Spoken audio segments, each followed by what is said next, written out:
Have you ever been so sure you were going to die that your final thoughts weren't about survival, but about regret? And what if the creature you feared most turned out to be the only reason you were still breathing? The heat was unbearable. Valoris was not meant for human skin. Its twin suns scorched the red sands from opposite ends of the horizon, casting no shadows, offering no mercy. My suit had long since lost its cooling capacity, and every step I took dragged like I was hauling concrete on my back. I had 20 minutes of water left. Maybe 30 if I turned off the emergency beacon, but I didn't. Because as much as I was trained to survive, some small part of me knew I wasn't going to, not here, not like this. My name is Colin Wade, long-haul freighter pilot, not military, not special forces, just a guy who ran cargo across colonial systems and sometimes smuggled chocolate for lonely outpost engineers. Nothing heroic, but fate doesn't care who you are when it decides to knock you out of the sky. The blast came so fast I barely had time to scream. 1 minute I was skimming over the canyon belt. The next, fire, smoke, static.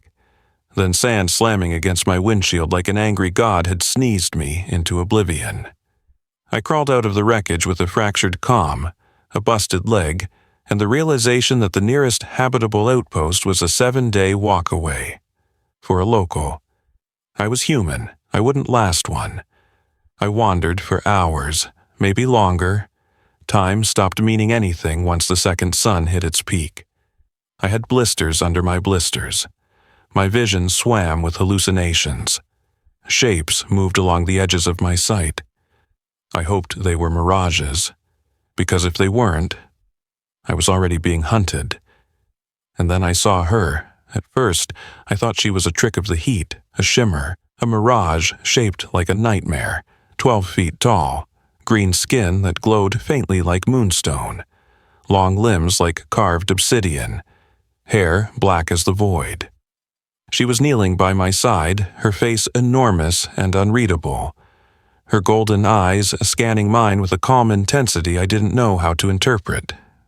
Then she touched me, and everything faded. When I woke, I was in a cavern. Not a ship, not a medbay, a cave, warm, dry, lit by phosphorescent moss and what looked like carved stones that pulsed with stored heat. My leg was bound in something thick and fibrous. My shirt was off. My body covered in a kind of paste that smelled like pine and copper. Beside me was a flask, some kind of horn, with clear liquid inside. I was so thirsty I didn't care if it was poison. It wasn't. She sat across from me, her head nearly brushing the ceiling. She wasn't wearing armor. At least, not what I expected from a creature that size. Her clothing was made of dark, weather-resistant fabric, shaped to protect and move, not to impress.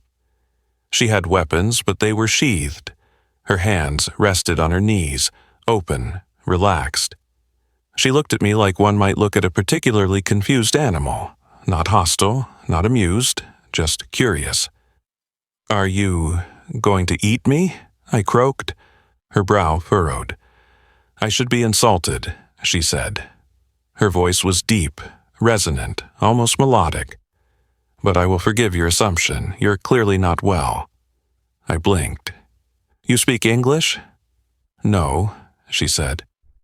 "You're hearing me through a biolinguistic link. It works better when the brain is hydrated. Drink more." I did.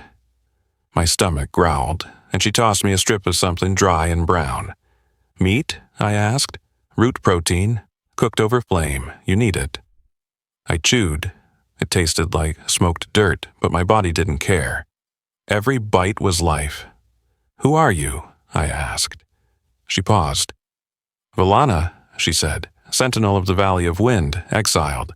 I stared. "Exiled?" She looked away. "For refusing to marry a warlord." I couldn't help it. I laughed, then winced as my ribs protested. She didn't smile, but her eyes softened. "You're not from here," she said. Number I crashed. I'm supposed to be delivering mineral samples and 20 crates of sleep gel to Theta Colony. Well, she said, you won't make it without help. This place is unkind to the unarmored. I studied her, the way she moved, the way she watched me. I thought giants were supposed to be monstrous. She met my gaze. And I thought humans were supposed to be intelligent. Touché. The cave shook slightly, low rumble, like distant thunder underground. She stood quickly, her head nearly brushing the stone. Storm's coming, she said. You'll stay here. You're not leaving? She looked down at me. If I wanted you dead, you'd already be bones. Comforting. She moved toward the entrance, her body lit in flashes by the heat crystals along the walls. Her silhouette was impossible, both terrifying and beautiful in a way I couldn't process yet. I called out, "Valana?" She paused. "Thank you," I said, "for not eating me." She turned her head slightly. "We'll see if you keep being worth the trouble." And then she vanished into the storm. I lay back down, staring at the glowing ceiling. Somewhere in my bones, I knew my life had just split in two, the part before her, and everything after. What would it feel like to wake up in the home of someone who could crush you with a glance, but instead chooses to protect you from a storm you can't even see coming? The cave flickered with pulses of blue and amber, casting moving shadows that danced across the jagged walls. Somewhere beyond the entrance a sandstorm raged, the kind that could flay flesh from bone in seconds and strip metal down to skeleton. The wind howled like a mourning god, but inside this hollowed refuge there was only warmth. Silence, and the faint smell of earth and fire. I shifted, trying to sit upright. My ribs still protested and my leg throbbed, but the pain had dulled into something manageable. A rough blanket of woven fibers covered me, thicker than anything I'd ever seen on a freighter, heavy with the scent of smoke and some kind of oil. It smelled old, safe. Valana was crouched at the fire pit, stirring something in a bowl made of hardened shell. Her movements were deliberate, efficient. Every gesture carried the weight of someone used to survival, not comfort. Her back was to me, but I could see the tension in her shoulders, the way her head tilted slightly, listening to every crackle of wind beyond the cave mouth. I cleared my throat. She didn't turn. "You should be sleeping," she said. "I've slept enough. My back's starting to feel like it's part of the rock." She placed the bowl on a flat stone and stood, turning toward me. In the low light she was immense, towering, but not monstrous. There was elegance in her form, a kind of unspoken control in the way she moved, like a dancer wearing the body of a warrior. She handed me the bowl. "Drink. It will repair tissue damage." I sniffed the contents. It was thick, dark, and steaming. "Is this from one of those glowing mosses?" "No," she said. "It's from the root of a breath vine. Only blooms after storm season, very rare." I sipped. It tasted like ash and honey, bitter at first. Then something warm spread through my chest, radiating down my limbs. "Okay," I muttered. "That's either medicine or magic. On this world, they're the same thing." We sat in silence for a while, her on a stone ledge near the fire, me propped against the wall, bowl in hand. Eventually, I broke the quiet. "You said you were exiled for refusing a marriage." She nodded, her gaze distant. "The warlords of my people believe in blood alliances. Strength married to strength. I was born into one of the high houses. My union was arranged from birth. But you said no." She turned toward me then, eyes sharp. "I didn't say no, I said I'd rather die." "Well, that's a pretty definitive no." She almost smiled. Their response was merciful, by our standards. I was cast out, sent to this place to guard the valley and keep outsiders from trespassing, a punishment masked as duty. And yet, here I am, trespassing. Her expression shifted, barely. You are not like the others who've come here. How so? You didn't come to take. You crashed, and then you apologized. I raised my brow. You expected me to just demand help? I expected you to scream, to attack, to assume you were superior. I leaned back. Not much of a people person, are you? She gave me a long look. People have disappointed me. I couldn't argue with that.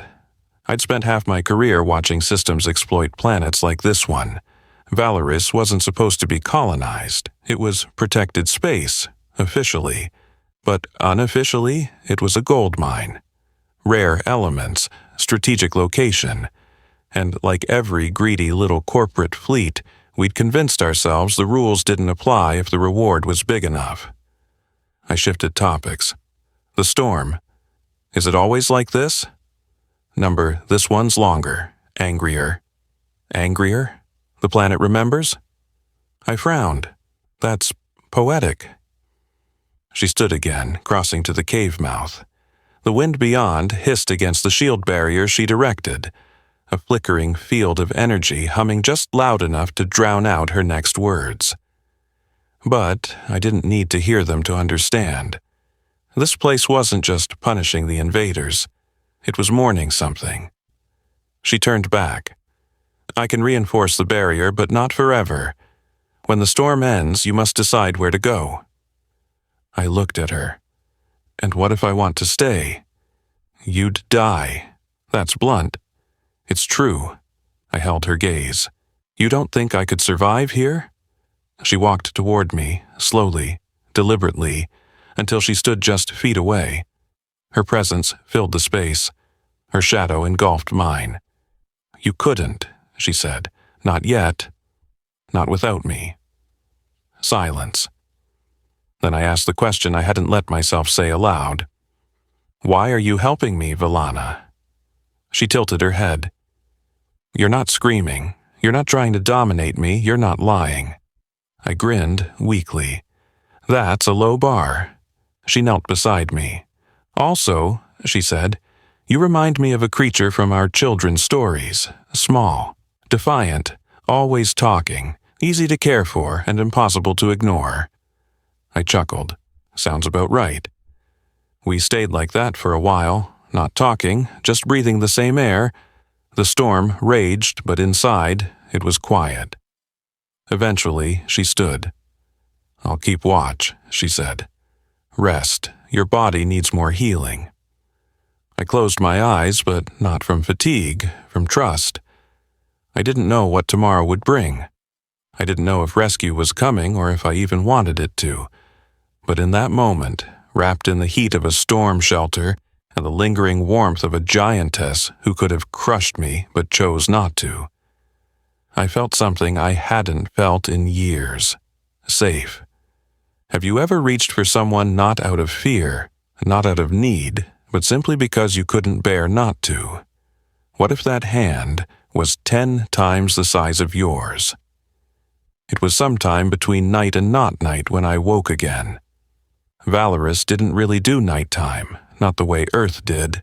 The suns dipped low but never vanished completely. Instead, the light bent through layers of storm and dust, casting everything in a warm, amber haze that made time itself feel suspended. Like the planet was holding its breath, I sat up slowly, my side still sore, but better. My leg itched where the healing salve had been applied. The fire was down to embers, but the cave stayed warm from the storm's insulation. I turned, expecting Valana to be standing guard by the entrance like before. She wasn't. Instead, she sat on the ground across from me, legs folded, palms open on her knees, eyes closed. Meditating, or praying, or maybe remembering a life that had once belonged to someone else. I didn't speak, didn't want to break the moment. But she heard me anyway. You humans breathe loud, she said, without opening her eyes. "Sorry," I murmured. "I'll try to do it quieter next time." Her lips curved, barely. "There won't be a next time. You're almost healed. The storm will pass by nightfall. You'll be able to walk." Walk. The word landed heavier than I expected. "Where exactly do you think I'll go?" She opened her eyes and looked at me. "You came from the stars. Surely someone will come for you. Maybe, maybe not.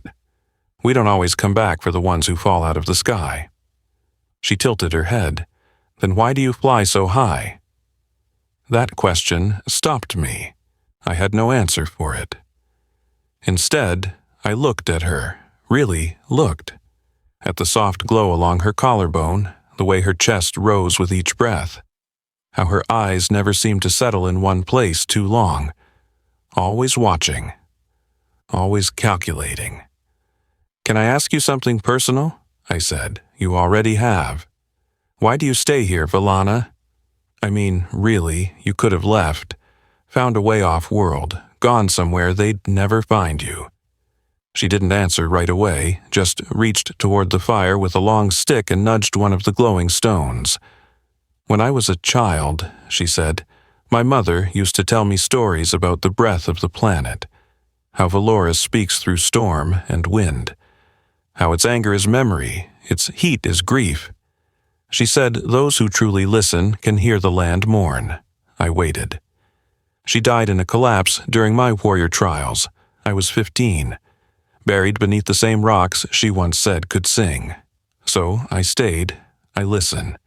I speak to her through silence. I didn't expect that. Not from someone who looked like she could snap a tank in half. I didn't speak. Words felt small, so I stood, hobbled closer, and sat beside her. Our shoulders didn't touch. They couldn't. Mine barely reached the curve of her rib cage, but she didn't move away. Instead, she turned her head slightly. "Do you fear me, Kaelin?" I blinked. "Sometimes," I said honestly. "But not in the way you think." She was silent, then asked, "How, then?" "I fear what I feel when you're near." That stopped her. Not because she didn't expect it, but because maybe she had felt the same. She looked down at her hands, bigger than my head, calloused, lethal, and then slowly extended one palm toward me, open, waiting. I didn't hesitate. I placed my hand in hers. It looked ridiculous, comical, like a child trying on an adult's glove, but it felt right. Her fingers closed gently, like curling around something fragile. Her thumb brushed my wrist, and my pulse skipped. "It would be easier if I didn't like you," she whispered. "Same." We stayed like that for a long time. No movement, no noise but the hum of the storm, fading in the distance. Eventually, she said, "Do you want to see something? Always?" She stood, her fingers still holding mine until she let go. Then she crossed to the far end of the cave and touched a stone on the wall. It shifted with a mechanical hum, revealing a narrow path downward. I followed her. The tunnel opened into a cavern so wide I gasped. The ceiling was studded with glowing crystals, casting light in blues and violets. At the center, a pool shimmered with bioluminescent water, ringed by roots that pulsed with gentle warmth. "This," she said, "is the breath chamber.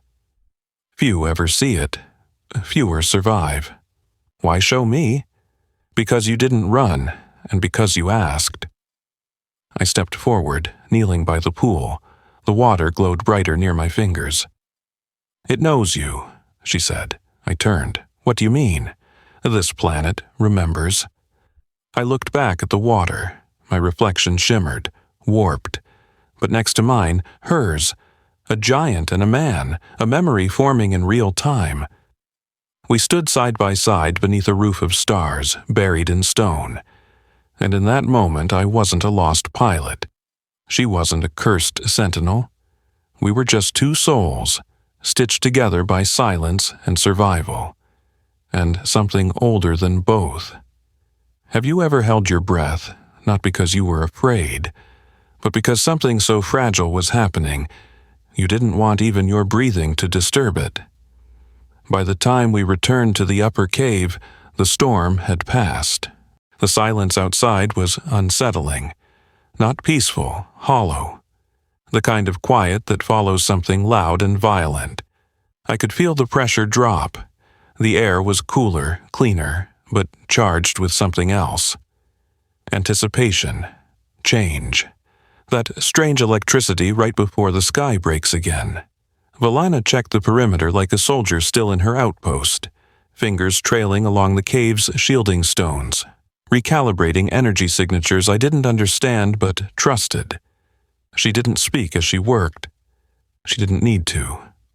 I watched her from where I sat, my leg stretched out, the last of the salve soaking into bruises that were days from fading. And yet, it wasn't pain I noticed anymore. It was the space between us. How it had shrunk.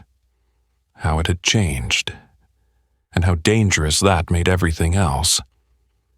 She finished her inspection and walked to the fire, crouching to relight the embers. Her hands moved with precision, like someone who'd done this 1,000 times, yet still took care, like the fire deserved her attention. I cleared my throat. Valana. She didn't look up. I know, she said. No, I said softly. I don't think you do. That made her pause. She turned to me slowly, eyes reflecting the dim firelight. Her expression unreadable, but not cold, not distant, just waiting. I'm not going back, I said. She didn't react. I stood, slowly, carefully, and crossed to where she sat. I've spent the last 5 years flying from one end of the galaxy to the other, delivering supplies to people who wouldn't remember my name if I saved their lives. I've been forgettable, replaceable. But here, I stopped, swallowed.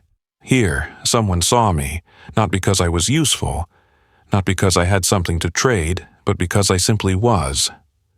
Valana stood, and for the first time I didn't feel small beside her. She looked down at me, not with pity, not with caution, with awe. You are brave, she said, number. I'm just tired of pretending I don't feel this. This? I reached for her hand. She didn't pull away, her fingers curled around mine, slowly, carefully, like she was afraid to break something fragile. I know we're different, I said. I know the size of your hand alone could crush every bone in mine. But you've only ever touched me gently, with more care than I've ever received from anyone in my life. She exhaled, her chest rising. I'm not supposed to love, she whispered. It's forbidden for a sentinel to bond with an outsider. Then let's be something else. Her head tilted. What else is there? 2 people, lost, found, trying. Her eyes searched mine. And then she leaned down, slow enough to let me say no, slow enough for time to stop. And when her lips touched mine, it wasn't a kiss of passion. It was a promise that despite our bodies, our blood, our pasts, we chose this. Her mouth was warm, software. Her breath trembled against my skin. When she pulled back, there were no words, only her forehead resting gently against mine. The fire crackled behind us. The cave hummed. The planet seemed to pause. Velena, I murmured, this is real, isn't it? Yes, she said, voice low, and it will hurt. I've been hurt before, I whispered, not like this. She stepped back. Her hand lingered in mine, then fell. She turned toward the cave entrance where light now filtered through a break in the rocks. I have to go to the outer ridge, she said. Check for signs of the next migration. The storms push the wild flocks west. If they shift too close, the valley's shield lines will collapse. Let me come with you. She turned her head. Number, you need rest, and It's safer if I go alone. I hated it, but I understood. I'll wait. She nodded once, and then she was gone. I stared at the fire for hours, but not because I was cold. I was afraid, because the more I let myself love her, the more I knew this wouldn't last. Someone would come. Someone would tear this from us, but until then, I would wait. And if she returned with even a shred of warmth in her gaze, I'd keep choosing her. Every storm, every night, every time. Have you ever felt something shift in the air before anything actually happened? That unspoken pull in your gut that tells you the world is about to change, and there's nothing you can do to stop it. She had been gone for only a few hours, but it felt like days. I kept replaying the moment in my head, her touch, her words, the kiss. Not wild or desperate, gentle, careful, full of fear and faith in equal measure. I'd never known anything like it. I was still sitting near the fire when I heard the sound, not the wind, not the soft rustle of moss. This was mechanical. It started as a hum, subtle, then built into a low rhythmic pulse. A sound I hadn't heard since the crash. Engines. I stood too fast, my leg protesting, and hobbled toward the mouth of the cave. The outside was clear now, the storm long gone. The sky above shimmered with a wide band of violet clouds drifting apart, and in the middle of that sky, a ship, sleek, dark, triangular thrusters glowing blue. No markings I could recognize at this distance, but the silhouette was familiar. Valorian. She'd told me they rarely patrolled this region, that her exile came with the implicit promise of silence, but someone had broken that promise. I watched as the ship angled downward, descending toward the northern plateau beyond the valley ridge. It wasn't crashing. It was landing, deliberate, tactical. I turned and scrambled inside, grabbing what little gear I had, a canteen, a blade Valana had given me, my comm wristband, which still blinked in standby mode. Useless for outbound calls, but maybe enough to intercept their transmission. I activated it, static at first. Then a crackling signal broke through. This is Commander Tyrek of the Valorian Sentinels. Touchdown confirmed. Perimeter secured. Proceeding with sweep for unauthorized life forms. Beacon signal identified within restricted boundary. They were here for me.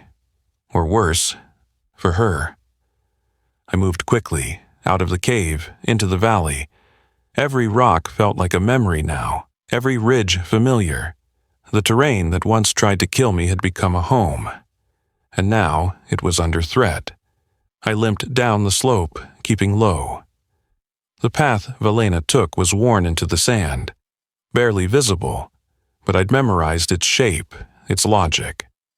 She always avoided exposed ridgelines, kept near the windbreaks, listened to the birds, but now everything was too quiet. Then I saw her.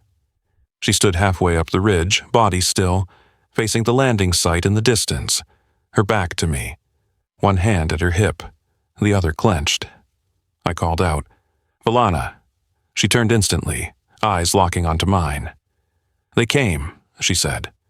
"I heard the comm," I replied, breath short. "They're running a sweep."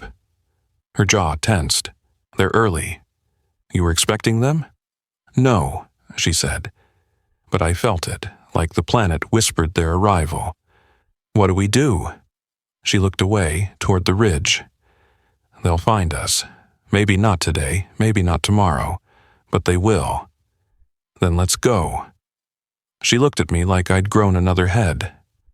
"Go where, Kaylin?" "This is exile. There's nowhere else." "I don't care," I said, "as long as I'm with you." Her expression cracked, just a little, a fracture in the mask. She walked toward me, slowly. Her body, so large, moved with such grace that she seemed to glide across the sand. She stopped just a foot away. "They won't let this stand," she said softly. "A human bonded to one of our own? It violates protocol, culture, bloodline. I don't care. They will. Then let them. Her hand rose, brushed my cheek. I'm not afraid of them, I said. I'm only afraid of losing this. She closed her eyes, and then she nodded. Then we run. I didn't ask where, I didn't ask how, because at that moment nothing else mattered. We moved through the valley as fast as we could, taking only what we needed.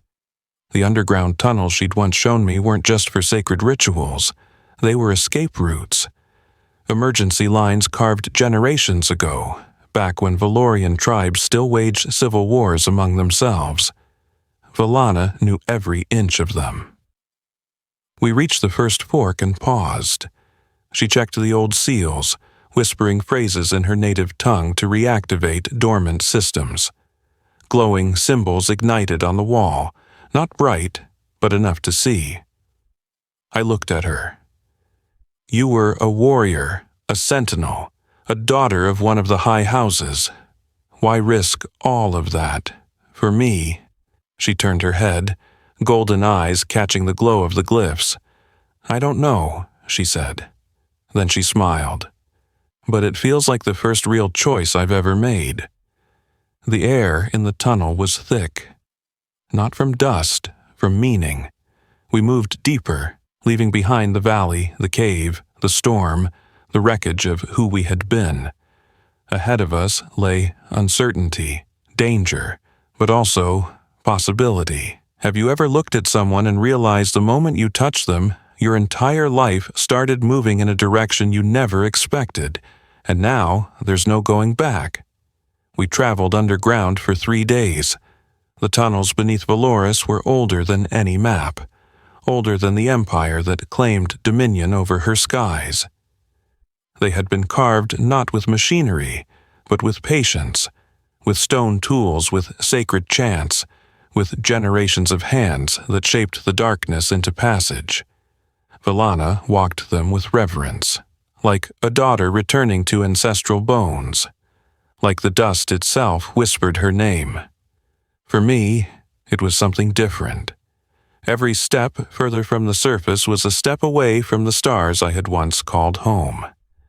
But, strangely, I didn't feel lost. Not anymore.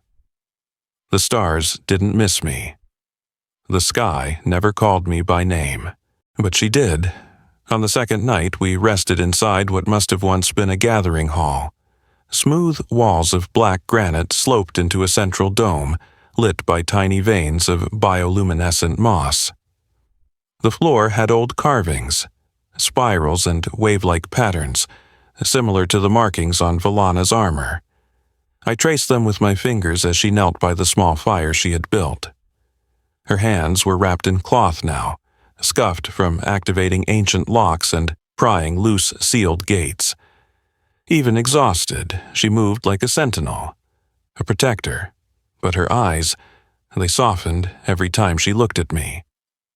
You should sleep, she said quietly. I will. She tilted her head. What is it? I swallowed. There's something I've been trying to ask. Then ask.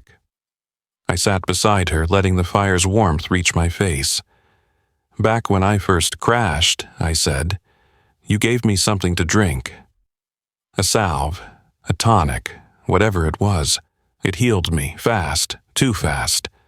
Her expression didn't change. That's correct. And it changed something. Silence. I leaned in.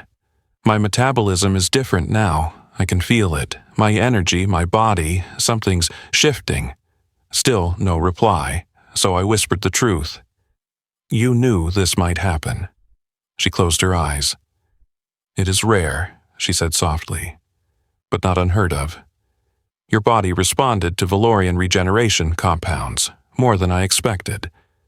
And there's more, isn't there? She nodded once.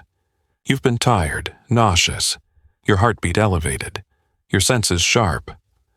I blinked. Yes? She finally met my gaze. Because you are becoming attuned. To what? To me. The fire crackled. She placed her hand on her chest. We are not like humans, she said. Our biology is adaptive. When we bond, when we truly bond, our bodies begin to recognize each other. They begin to prepare. I felt a strange stillness in my chest. Prepare for what? She took a long breath. For life. I didn't understand at first, but then it hit me. You mean?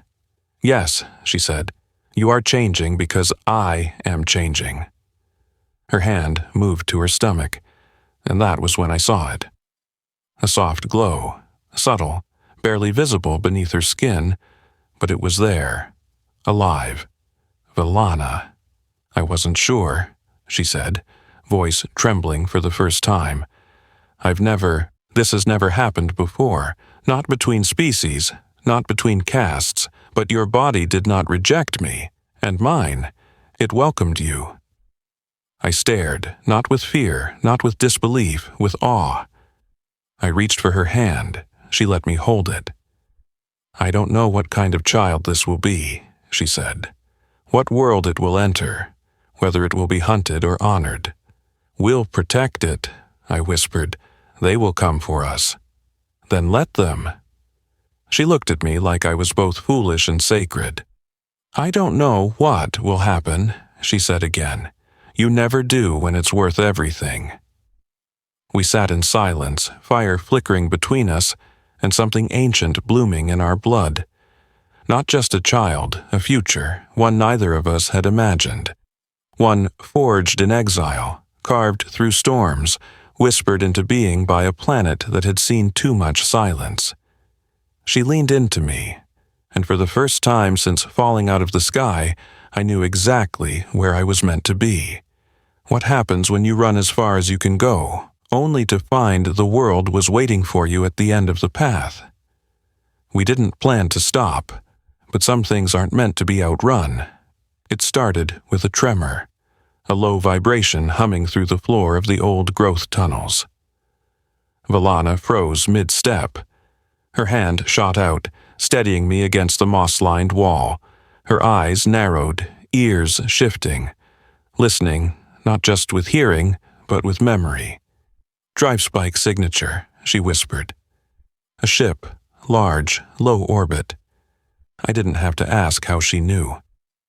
She turned, pulling me behind a carved stone column that marked the entrance of one of the sacred grottos. The place was filled with glowing root light, dense vines suspended from the ceiling, reacting to breath and warmth. I tried not to disturb anything, but even the air here seemed to know we didn't belong anymore. They followed the tunnel radiation, she said. The old symbols lit up, and that was enough for a satellite scan to catch us. How long before they reached this depth? Not long. Her fingers moved quickly, activating a glyph panel embedded in the wall. A section of rock groaned open, revealing a narrow path beyond, a steep vertical shaft lined with spirals of carved footing. This leads to the temple spine, she said. If we reach the top, the canopy will shield us. We'll be harder to track. I nodded, stepping into the shaft. She followed, covering the opening behind her. The climb was brutal. For every few steps I managed, she had to slow down, holding me steady, adjusting to my smaller stride. Still, she never left me behind. Her patience wasn't forced. It was quiet, natural. The further we ascended, the more the air changed. Damp became dry. Darkness gave way to amber shafts of filtered light. And then, finally, after what felt like hours, sky. We emerged from the trunk of a dead tree, its bark long petrified, its core hollowed out by wind and time. Around us, a dense forest stretched in every direction, treetops swaying beneath a curtain of early morning mist. It was beautiful, and it wasn't safe. Valana dropped to one knee, placing her palm against the earth. They've landed, South Ridge, less than 2 kilometers. I crouched beside her. What do they want? She looked at me. Control. Before I could ask more, a tone sounded, shrill, electronic. Her arm cuff blinked. A red flare of alert. She stood quickly. They've issued a proximity scan, biosignatures locked. I frowned. But this place isn't on any chart. It doesn't have to be, she said. They're not looking for the place. They're looking for us. The implication sat heavy between us.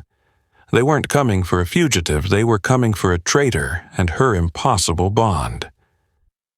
We can still run, I said. Find another system. Disappear. She shook her head. They won't stop. You're not just a man anymore. You're proof. Of what? That we were wrong. A soft beep echoed from her cuff again. Then, static, and a voice. This is Commander Tyrek of Valorian Directive. Sentinel Valana, you are ordered to stand down. Relinquish custody of the unauthorized entity and prepare for return.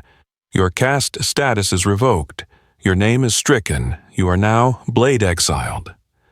The message repeated once before cutting to silence.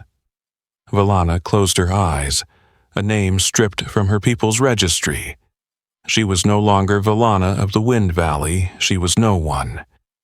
And yet, when she opened her eyes and looked at me, there was no fear, only defiance.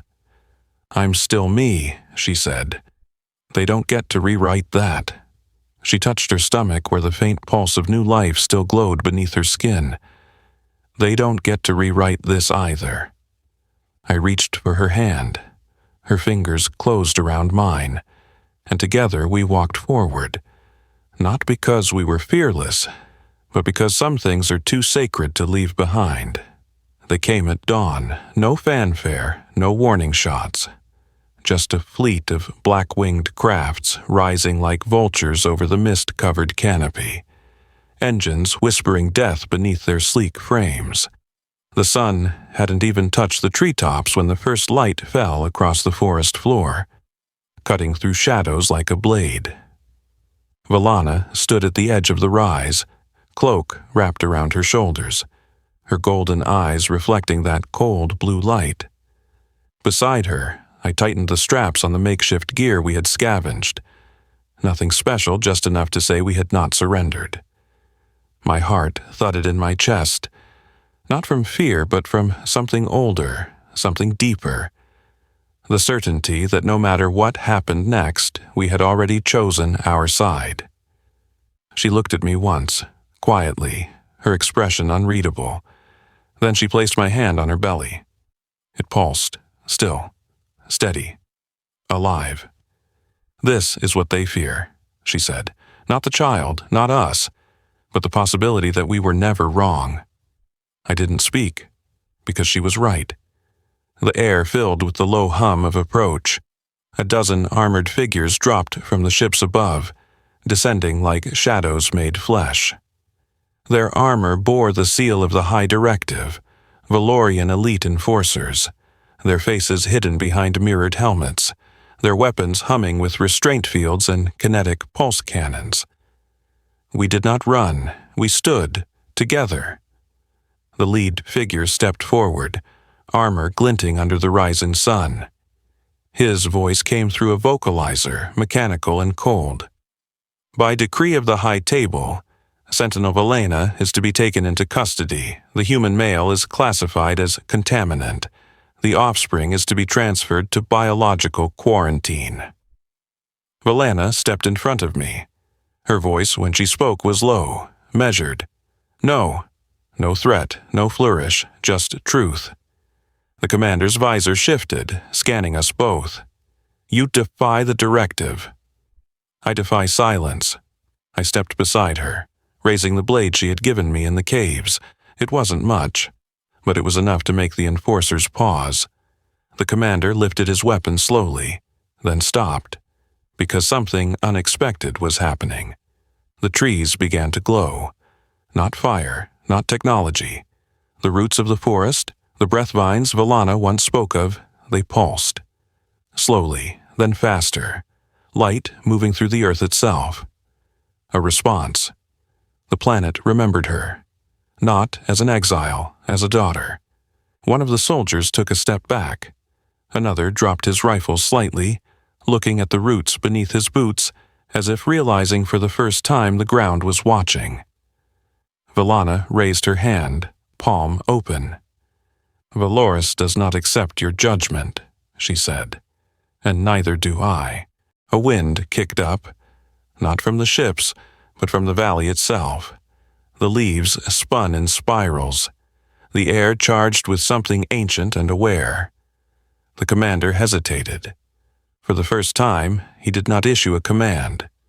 Instead, he spoke quietly into his calm, then turned, and the squad began to retreat, one by one, no battle, no blood, just silence, and the sound of a story being rewritten. We watched them disappear into the rising sun, then we sat, not in exhaustion, in disbelief. Later that day, Valana and I stood at the cliff overlooking the sacred groves. She took a deep breath, her hand resting on mine. "We survived," she whispered. "No," I said softly, "we lived." A week passed, then 2, and life found rhythm again. We built a home on the plateau above the grottos, where the sky touched the tree line and the vines sang at night. Her people never came for us again. Because now, we weren't a mistake, we were a myth. And myths are hard to bury. The child was born beneath a triple moon, eyes gold like hers, hands small like mine. When she cried, the forest lit up. When she laughed, the storm winds paused. She was the breath between 2 worlds, and in her, the future stopped asking for permission.